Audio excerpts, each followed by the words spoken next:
언제 이 속건제를 드려야 되는지가 이제 뭔지를 살펴볼 수 있습니다. 첫 번째는 넘겨보시면 이제 먼저 네 가지를 말씀해 드릴 텐데, 첫 번째는 뭐예요? 저 머리 긴 사람? 나시린입니다. 예, 머리를 안 자르잖아요. 그죠? 예, 그래서 확 이렇게 하고 있습니다. 수염도 안 깎고. 네, 어디서 이미지를 갖고 왔는데 굉장히 인상 깊었습니다. 자, 저 사람에 대한 이야기입니다. 한번 찾아볼까요? 민수기 6장 7절부터입니다. 민수기 6장. 나시린법이 민수기 6장에 나와요. 그 중에 12절만 한번 읽어보겠습니다. 12절. 제가 읽을게요. 찾으셨나요? 민수기 6장 12절. 자기 몸을 구별하여 여호와께 드릴 날을 새로 정하고 1년 된 순양을 가져다가 속건 제물로 드릴지니라. 자기 몸을 구별한 때에 그의 몸을 더럽혔은즉 지나간 기한은 무효니라. 왜 이러냐면요. 9절을 여러분이 한번 읽어주세요. 9절. 9절 시작. 누가 갑자기 그 곁에서 죽어서 스스로 구별한 자의 머리를 더럽히면 그 몸을 정결하게 하는 날에 머리를 밀 것이니 곧 7째 날에 밀 것이며. 네, 이거예요. 그러니까 내가 나시린으로 서원을 했는데 그 서원한 그 기한에 지나고 이렇게 살아가고 있는데 이 누군가가 옆에서 죽었어요. 시체를 만지거나 시체를 접촉한 거예요. 이 레위기법에서는 시체에 닿으면 부정해지거든요. 그래서 이 사람이 이 몸을 이제 정결하게 하는 날에 머리를 다 민다. 지금 저 털이랄지 수염 다 빡빡 이제는 완전히 빡빡 다 밀어야 돼요. 그리고 10절에 보면 산비둘기를 집비둘기 이런 두 마리를 갖고 와서 마치 우리 속죄제 드렸던 것처럼 번제 드렸던 것처럼 그렇게 드립니다. 그리고 나서 12절에 이 속건제물이 나오는 거죠. 여호와께 드릴 날을 미리 정하고 1년 된 순양을 가져다가 속건제물로 드려라. 자, 이 사람의 가치는, 나시린의 가치는 일단 하나님께 구별된 가치입니다. 그래서 죽음과는 구별된 생명으로, 죽음이 아닌 생명으로 구분된 사람입니다. 그런데 이 사람의 가치를 더럽힌 게 그 죽음이라는 거예요. 시체. 그죠? 그래서 이거를 회복시켜주기 위해서는 아까 속건제물, 그걸 통해서 회복을 시켜주는 겁니다. 하나님의 성물을 더럽혔을 때 그 가치를 회복시켜주는 것처럼 이웃의 것을 훔쳤을 때 그것의 가치를 회복시켜주는 것처럼 이 나시린의 가치를 다시금 살려주는 게 이 속건제물입니다. 만약에 누군가가 나는 정말 거룩하고 바르게 살고 싶은데 누군가가 막 욕설을 해대요. 막 침을 튀고 욕설을 해대요. 그러면 나의 자존심이 무너지면서 더럽힘을 받겠죠. 그죠? 그럴 때 씻을 거 아니에요. 옛날에 영조 같은 경우는 귀를 씻더라고요. 이렇게. 그죠? 막 이 나쁜 소리를 들으면 귀를 씻더라고요. 자기의 그 부분이 더럽혀졌다 이거죠. 그런 그 속건제물입니다. 그 다음 두 번째는 피부질환인데요. 레위기 14장 한번 가보겠습니다. 레위기 14장 12절과 21절 두 절을 보겠습니다. 이 14장에는 이제 그 피부질환, 문둥병이라고 한센병이라고 하는 그 규례에 대한 이야기인데요. 우리가 앞으로도 찬찬히 보겠지만 여기 속건제물에 대한 이야기가 나와요. 그래서 이 사람이 이제 11절부터 쭉 언급이 되는데 정결함을 받게 될 때 이 속건제물을 가지고 갑니다. 뭔가 그걸 확인받는 자리죠. 그래서 속건제물로 드리면서 번제를 잡으면서 속죄제를 드리면서 하나님 앞에 이제 정결하게 됐다라는 것을 인정을 받게 됩니다. 이 문둥병 또는 피부병에 걸렸던 이 사람이 이제는 정상 생활을 할 수 있도록 해주는 거죠. 우리 PCR 검사하듯이 PCR 검사 이렇게 딱 하잖아요. 코로에서 다음날 나오잖아요. 증빙서. 그거 가지고 가면 이제 이렇게 나다닐 수 있게 되는 것처럼. 그리고 이 사람한테는 보면 재밌는 그 제사장한테 하던 그런 것을 해요. 그래서 어떤 그 기름을 취해서 그 기름을 왼쪽 손바닥에 따라서 오른쪽 손가락으로 왼손에 기름을 찍고 그 손가락으로 7번 하나님 앞에 뿌리고 뭐 하면서 오른쪽 귓불이 또 오른쪽 엄지손가락, 오른쪽 엄지발가락에다가 이렇게 피를 바릅니다. 그러니까 이 마치 제사장을 거룩하게 할 때, 위임식 할 때 했던 것처럼 이 문둥병 나은 사람한테도 해주는 거죠. 그런, 때 이제 속건제를 드립니다. 그래서 이제는 사회로 나오게 하죠. 이 세 번째, 네 번째는 노예와의 결혼과 이방인과의 결혼 문제인데 설명을 드릴게요. 자, 노예와의 결혼 문제는 레위기 19장 20절부터 22절에 나와요. 어떤 사람이 이제 이미 다른 사람하고 정혼을 했어요. 이 여종이, 자기가 데리고 있는 여종이 어떤 사람하고 결혼하기로 약속을 했어요. 자기가 주인인데 데리고 있는 여종이. 근데 이 여종을 범한 거예요. 그랬을 경우에 이것에 대해서 이제 책망받을 일이다 하면서 이 남자는, 그 주인은 속건제를 하나님 앞에 끌고 와서 드리라 하십니다. 그러니까 이 여종 데리고 있는 자기 소유의 여종이긴 하지만 지금 정혼했기 때문에 다른 남자의 여자잖아요. 더럽힌 거잖아요. 그거에 대한 그 가치를 훼손한 것에 대한 대가를 지불하라는 것입니다. 그리고 이제 이방인과의 결혼 문제 저 부분은 이제 에스라서에 나오는데요. 그 에스라가 돌아와 보니까 이 백성들이 이방인과 결혼했잖아요. 그러면서 뭐 이스라엘 말도 잘 못 알아듣고 그쪽 방언을 쓰면서 이러니까 답답하면서 하나님 앞에 회개하도록 시켰습니다. 그러면서 이 결단을 시킵니다.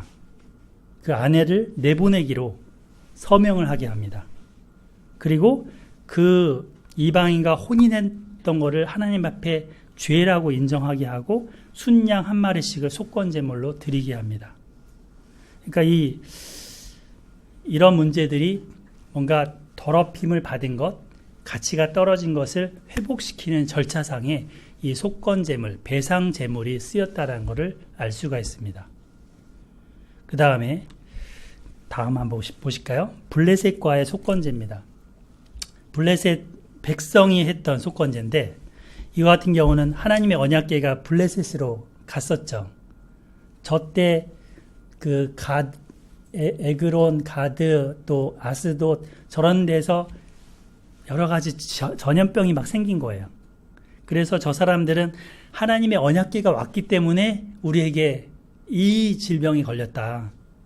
독종과 그래서 이런 것들이 생기니까 우리가 금쥐를 만들고 금으로 된 그 종기 모양의 금으로 된 거를 만들어서 그거를 이제 이 언약궤와 함께 돌려보내자. 저 상자 안에는 그런 금쥐랑 금 독종이 들어가 있는 거죠. 5개의 도시에 대한 5개씩의 금쥐가 들어가 있어요. 아마도 이게 패스트지 않을까 싶은 거예요. 쥐가 퍼뜨리잖아요, 보통. 그래서 막 이런 거 막 나는 그런 질병이었을 텐데, 그때 이들이 이제 뭐를 바치냐면 속건제를 바쳐야 되지 않겠냐, 이런 얘기를 합니다. 무엇으로 그에게 드릴 속건제를 삼을까? 이 속건제물로 이거를 바친 겁니다. 금으로 된 쥐와 금으로 된 독종. 그래서 하나님의 것을 훼손시켰던 것에 대한 잘못을 이렇게 갚습니다. 자, 마지막으로 속건제물을 드렸던 분 누구죠? 다음 페이지 보시면 예수님입니다. 이사야서 한번 찾아볼까요? 이 부분은 성경 여기도 있지만 이사야서 53장 10절. 이사야서 53장 10절. 우리 유명한 말씀이죠. 예. 같이 한번 읽어보겠습니다. 시작. 여호와께서 그에게 상함을 받게 하시기를 원하사 질고를 당하게 하셨은즉 그의 영혼을 속건제물로 드리기에 이르면 그가 씨를 보게 되며 그의 날은 길 것이요 또 그의 손으로 여호와께서 기뻐하시는 뜻을 성취하리로다. 아멘. 예수님이 자기의 영혼을 뭐로 드렸다고요? 속건제물. 속건제물로 드렸습니다. 그러니까 배상제물인 거죠. 우리가 지은 것을 우리가 배상해야 되는데, 그러잖아요. 그 배상해야 되는데 그 배상할 뿐 아니라 제물로 1년 된 순양이 죽었다고요.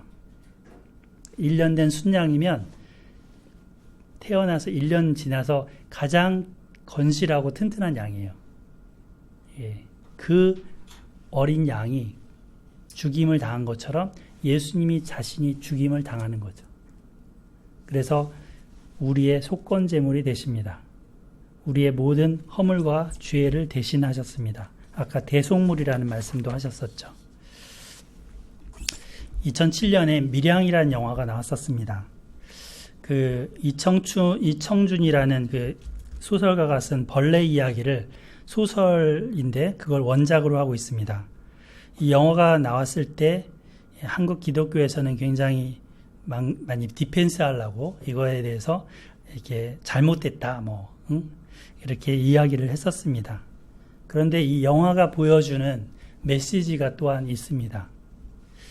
자, 하나님께 용서를 받으면 피해자에게 어떤 것도 배상하지 않아도 될까요? 하나님께 내가 죄를 지은 것에 대해서 회개하고 용서를 받았으면, 예수님 피로 용서받았다라는 것을 믿었으면 그 내가 피해를 준 사람에 대해서는 아무 배상을 안 해도 될까요? 그런 것으로 이 영화는 그려지고 있습니다. 그래서 이 영화에 나왔던 이 여주인공은 오열하면서 거의 정신병 수준으로 되면서 교회마다 찾아다니면서 회방 놓는 거예요. 그 유리창을 깨뜨리기도 하고 또 막 그 교회 야유회를 하는데 악기를 크게 틀어놓기도 하고 이제 여러 가지 방해를 놓기도 하죠. 또 자신의 몸을 자해하는 자살까지 하려고도 합니다. 왜냐하면 그 살인자가 나는 용서받았어요 이렇게 얘기했거든요. 그러니까 이 여자는 하나님이 죄를 용서해 줬다고요? 아니 내가 용서하지 않았는데 어느 누가 먼저 그를 용서하느냐 말입니다. 나의 아들을 그 살해한 살인범을, 유기해서 살인한 살인범을, 그 죄는 나밖에 누구에게서 먼저 용서가 받을 수가 없습니다 하면서 나왔던 거죠. 주님이 나에게서 그 권리를 뺏어갔다라고 나오죠, 거기에. 근데 사실 이 레위기, 이 속건제물에 대한 것만 제대로 알았어도, 그리고 기독교가 그렇게만 가르쳐 줬어도, 교회에서 그렇게만 성도들이 알고 있었어도 이 영화에 대한 잘못된 부분을 알 수가 있는 거죠. 그리고 우리들의 모습도 그렇게 살아갔어야 되는 거죠. 근데 이 작가가 볼 때나 감독이 볼 때는 우리들의 모습은 저 살인자, 감옥에 갇힌 사람들이 하듯이 기독교에서 그렇게 하고 있다라고 생각을 한 거죠. 그래서 돌아보게 됩니다. 우리는 우리의 잘못에 대해서 20%를 배상물과 함께 돌려주는가 돌아보게 됩니다. 마태복음 마지막 말씀 보고 마무리 짓겠습니다. 마태복음 5장 23절부터 24절 산상수훈 말씀입니다. 그 어떤 사람이 이제 형제에게 노하는 자는 형제에게 이렇게 욕하는 사람이죠. 심판을 받게 되고, 형제에 대한 라가 이렇게 욕설하는 자는 공회에 잡혀가게 되고, 미련한 놈이라 하는 자는 지옥불에 들어가게 되리라 하는 말씀을 하시면서 이런 말씀하시죠. 23절. 그러므로 예물을 제단에 드리려다가 거기서 너의 형제에게 원망 들을 만한 일이 있는 것이 생각나거든. 이게 깨달은 거죠. 부지중에 했다가 내가 그때 잘못했네. 뉘우치는 거죠. 그런 게 생각나거든. 24절. 예물을 제단 앞에 두고 먼저 가서 형제와 화목하고 그 후에 와서 예물을 드리라. 24절 이 말씀은 하나님께 이 순양, 1년 된 순양을 먼저 드리기 전에 그 예물과 20%를 가지고 먼저 가서 그 이웃에게 사과하고 그리고 와서 이 순양을 속건제로 드리라 라는 것입니다. 예수님은 이 속건제물을 이렇게 풀어서 설명해 주신 거예요. 우리의 모습들이 만약 누군가의 존엄과 가치를 무너뜨린 그런 것이 있다면 속건제와 같은 배상을 해야 합니다. 우리의 중독 증세, 뭔가 아까는 알코올 중독을 예를 들었지만 이런 중독 증세로 인해서 누군가에게 불편을 줬고 그에게 잘못을 주었다라면 그에 대한 충분한 대가 지불을 해야 할 것입니다. 예수님이 물론 속건제물로 자신을 다 드리셨어요. 그러나 또 이웃에게 갚아야 될 것은 아직 남아 있습니다.